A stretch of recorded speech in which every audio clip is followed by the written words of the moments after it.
Assalamualaikum warahmatullahi wabarakatuh. Perkenalkan, saya Hesti Intan Putri akan mempresentasikan tentang desentralisasi yang efektif di Indonesia. Penerapan model desentralisasi asimetris di Provinsi Papua.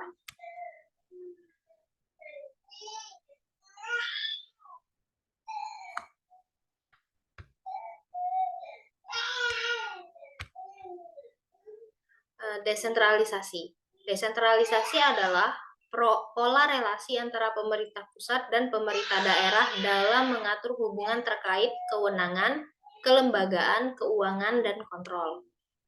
Nah, lalu apa sih desentralisasi asimetris? Desentralisasi asimetris ini merupakan otonomi yang diterapkan di sebuah negara dengan prinsip yang tak sama dan tak sebangun, pengaturan tidak setara pada setiap daerah. Nah, kenapa sih desentralisasi asimetris ini diterapkan di Indonesia? Jadi ada 5 alasan mengapa desentralisasi asimetris ini diterapkan di Indonesia. Yang pertama ialah konflik dan tuntutan separatisme. Nah, konflik dan tuntutan separatisme ini terjadi di Aceh, Provinsi Papua, dan Papua Barat, di mana konflik yang ada di sana itu disebabkan oleh perebutan pengelolaan sumber daya alam. Lalu terkait ibu kota negara, seperti yang kita ketahui bahwa ibu kota negara itu memerlukan perlakuan khusus sebagaimana yang didapatkan oleh DKI Jakarta, seperti contohnya itu dalam hal pembangunan. Alasan ketiga yaitu terkait sejarah dan budaya, di mana perlakuan khusus ini diberikan kepada daerah istimewa Yogyakarta mengingat rekam jejak sejarah di masa perebutan kemerdekaan. Lalu untuk daerah perbatasan, jadi daerah perbatasan ini memerlukan perlakuan khusus karena merupakan batas dari negara kita dengan negara lain, seperti halnya yang ada di Kalimantan Barat. Lalu alasan kelima ialah merupakan pusat pengembangan ekonomi, di mana daerah yang potensial untuk menjadi daerah khusus ekonomi ini diharapkan memiliki daya saing ekonomi yang tinggi seperti halnya yang ada di Batam. Nah, mari kita meninjau konflik yang ada di Papua. Konflik separatisme yang ada di Papua ini disebabkan oleh beberapa hal. Yang pertama yaitu marginalisasi dan efek diskriminasi pada tahun 1970. Lalu yang kedua ialah pembangunan yang tertinggal dari pulau-pulau yang ada di Indonesia. Yang ketiga, tidak adanya dialog antara kelompok-kelompok separatisme yang ada di Papua dengan pemerintah Indonesia.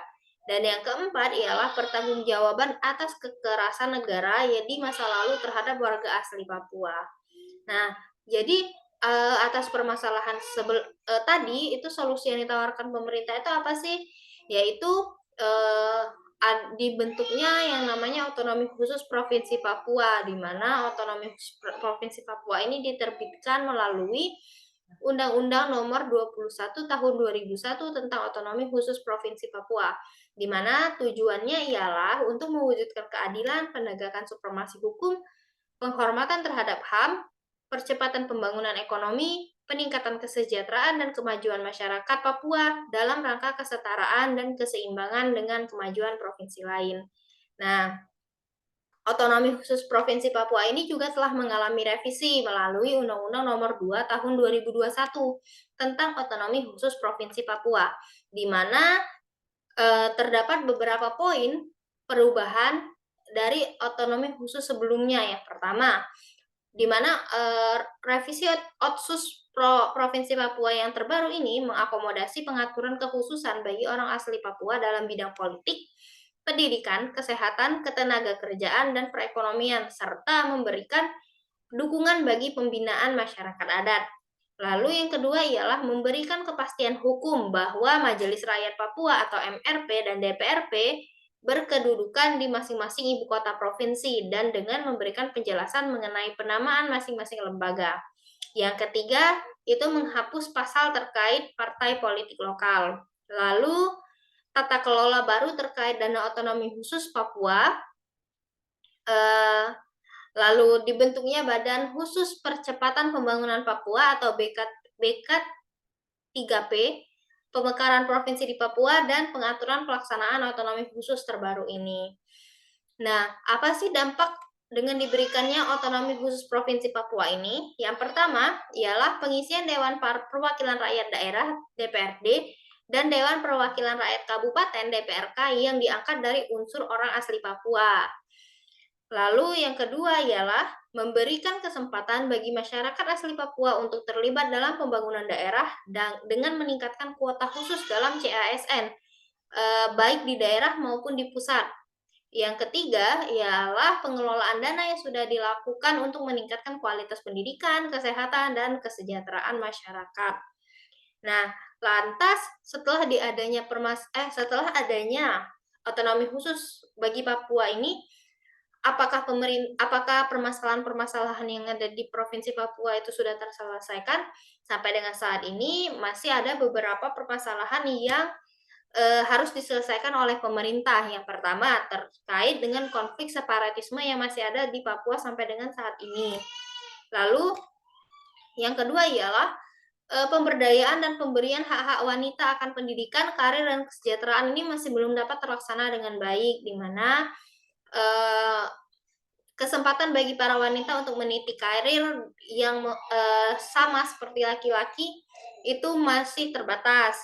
Yang ketiga ialah pembangunan masih belum merata, di mana pembangunan ini masih terfokus pada daerah-daerah perkotaan di Provinsi Papua saja, belum masuk ke daerah-daerah seperti desa, kabupaten, begitu.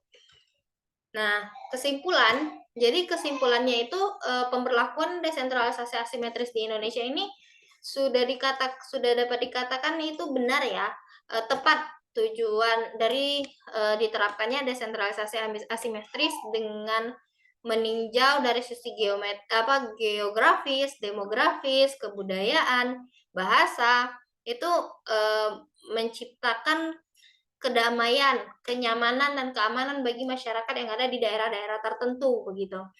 Karena kebijakannya itu tidak secara sentralistik ditentukan oleh pusat. Nah, tapi memang untuk beberapa daerah, terutama pada daerah konflik seperti di Papua, ini memerlukan perlakuan yang lebih khusus gitu. Dengan diterbitkannya otonomi khusus, ini merupakan langkah awal yang sangat baik dari pemerintah untuk meningkatkan kesejahteraan masyarakat Papua dan mendorong pembangunan di Provinsi Papua. Terlebih lagi terkait penyelesaian konflik separatisme yang ada di Papua. Hanya saja memang membutuhkan waktu yang lebih lama, penanganan yang lebih eksklusif, dan lain sebagainya. Demikian yang dapat saya sampaikan. Jika ada salah kata saya mohon maaf. Terima kasih. Wassalamualaikum warahmatullahi wabarakatuh.